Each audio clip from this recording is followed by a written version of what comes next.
Réunis au sein de la jeunesse Bromala de Samoroso, département de Mankono, les jeunes s'engagent à prendre une part active au développement économique de leur village. Une journée socioculturelle est organisée pour sensibiliser sur l'unité et la cohésion sociale pour l'essor de Samoroso. Au cours de cette rencontre fraternelle, plusieurs requêtes sont énumérées par les organisateurs, notamment la réhabilitation du foyer polyvalent, la construction de salles de classe et un centre de santé. Les routes d'accès à la localité ont été au centre des doléances en présence des autorités locales. Ce qui nous tient à cœur aujourd'hui, chère maman, c'est la réhabilitation de nos foyers. Et si on est humble, chers jeunes, c'est en cela que nous pourrons réussir. Le parrain et les autorités présentes à cette cérémonie félicitent les organisateurs tout en réitérant leur soutien aux actions de développement. Aujourd'hui, on appelle ces jeunes-là à se concentrer sur ce qu'ils savent faire de mieux, à véhiculer l'excellence afin qu'on évite à nos autres jeunes frères qui sont tentés par les voyages incertains à rester sur place, à trouver de quoi faire sur place. Mon objectif, c'est que la Côte d'Ivoire sache le péril qu'il y a ici, sur ce fleuve-là. Et je pense qu'on a eu les oreilles qu'il faut, qu'on a eu les yeux qu'il faut. Et je suis convaincu que demain sera bien. Invité spécial de cette journée dédiée au développement, Abou Nibi Koulibaly, conseiller technique au ministère de l'Équipement et de l'Entretien routier, invite la population de Samoroso à s'initier aux actions de développement afin de valoriser leur terroir et promouvoir la richesse culturelle locale. Je me rappelle quand le chef de l'État est venu inaugurer la route Sénégal-Mankono, les populations lui ont fait une doléance un peu spéciale. Celle de Pointou, en passant par celle-là, ressortir, retomber sur la même route ici pour aller à Djara.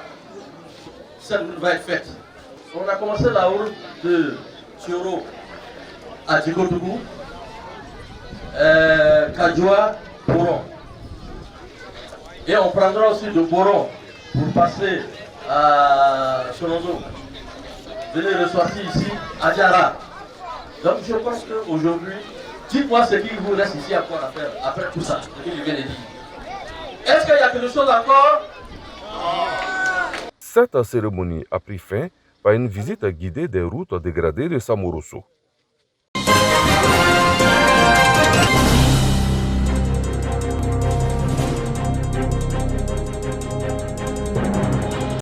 L'union fait la force.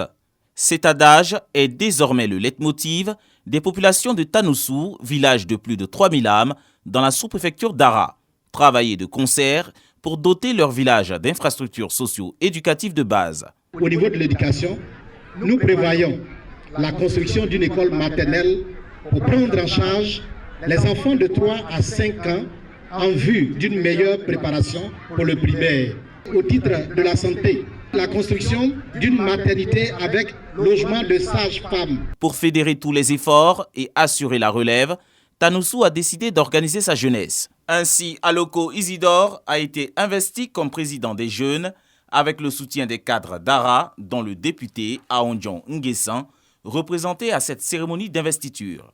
Lorsque nous allons cultiver l'amour, l'union, la fraternité, chose chère au président de la République de Côte d'Ivoire, si nous faisons confiance en nous-mêmes, à cette union, l'honorable Nguessan Aondjon fera tout ce que vous aviez demandé.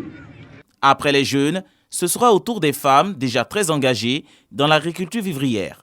Elles ont sollicité de l'aide pour mieux structurer leurs activités au sein d'une coopérative agricole à Tanoussou.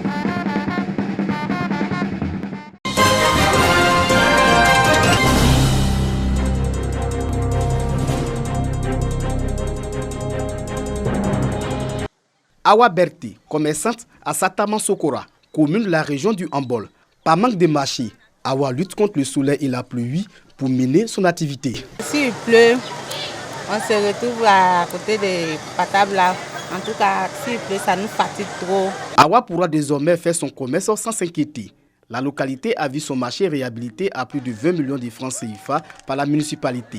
Un marché baptisé Dominique Ouattara, nom de la première dame de Côte d'Ivoire, pour lui témoigner la reconnaissance des femmes de la localité. C'est un ouf de soulagement. Les mots me manquent pour dire encore une fois merci à la première dame, merci à Maman Dominique Ouattara. Nous continuerons toujours à œuvrer, à prier Dieu pour qu'elle reste toujours avec nous.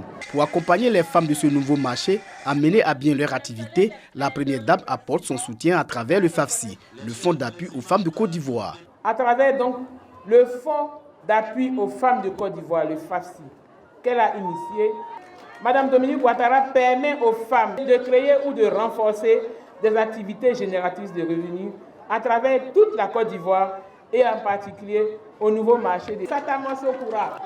Chers parents, Madame la Première Dame me charge de vous annoncer qu'en plus du montant de 125 millions qui ont été déjà mis à la disposition des femmes, Maman Dominique Ouattara met 100 millions pour les femmes de Satama-Sokura, soit un total de 225 millions de fonds FAFSI. 513 femmes ont déjà bénéficié d'une enveloppe de 125 millions de francs CFA, un appui qui a changé le quotidien des bénéficiaires. Il y a une dame qui était vendeuse de plats calés.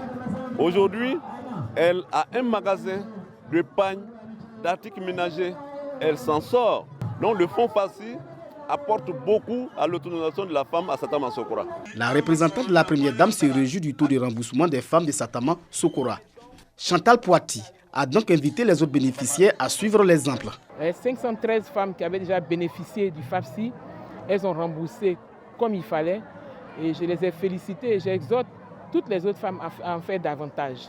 Les coopératives féminines n'ont pas été oubliées par la première dame Dominique Ouattara. Elles ont reçu 5 millions pour renforcer les activités.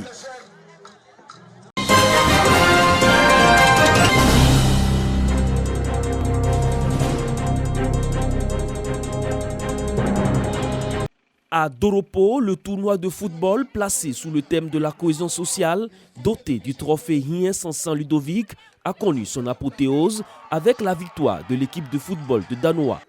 16 équipes issues de tous les villages de la sous-préfecture, dont Danoa, Calamon, Niamoué et Doropo, ont pris part à ce tournoi.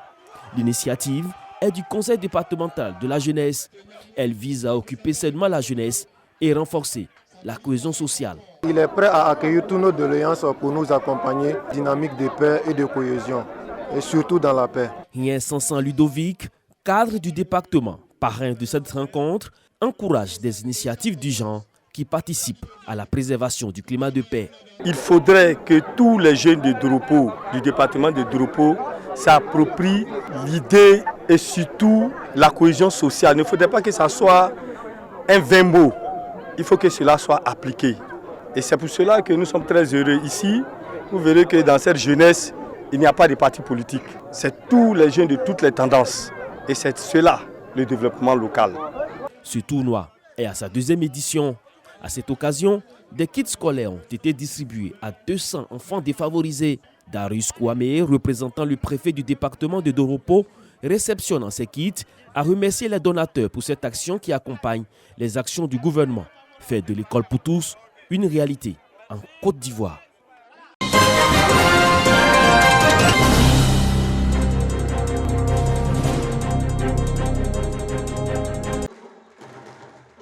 Apothéose de la deuxième édition de l'émission des vacances Il était une fois de TV Bouaki. Avec 12 groupes retenus pour les manches éliminatoires, seulement 4 ont pu accéder à la finale.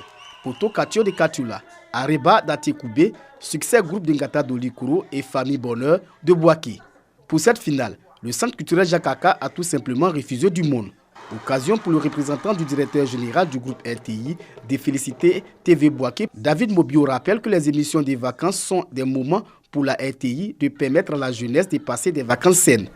Je voulais vraiment remercier la direction même de RTI Bouaké qui a pu concocter cette année Il était une fois une émission qui a réuni la grande partie de la jeunesse.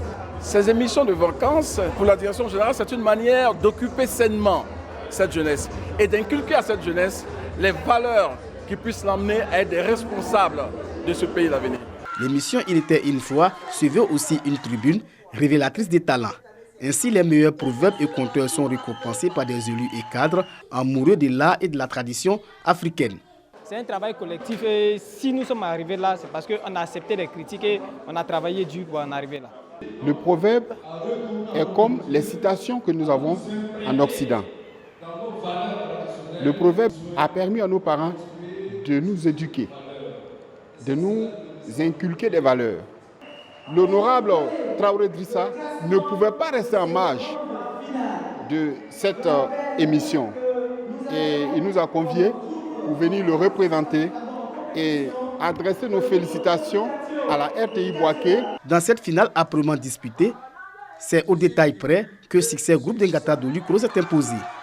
Les représentants des ministres du Transport, de la Culture et de la Francophonie, patrons et marraines de cette finale, les partenaires saluent le retour de l'émission Il était une fois. On invite donc notre jeunesse à revenir aux sources, à revenir à notre tradition, à revenir à nos valeurs culturelles. Et nous pensons que c'est important dans l'éducation de la jeunesse. Le conte, c'est le fondement de l'éducation, de l'enseignement dans nos contrées. Amour et pardon, thème du concours Il était une fois, édition 2022.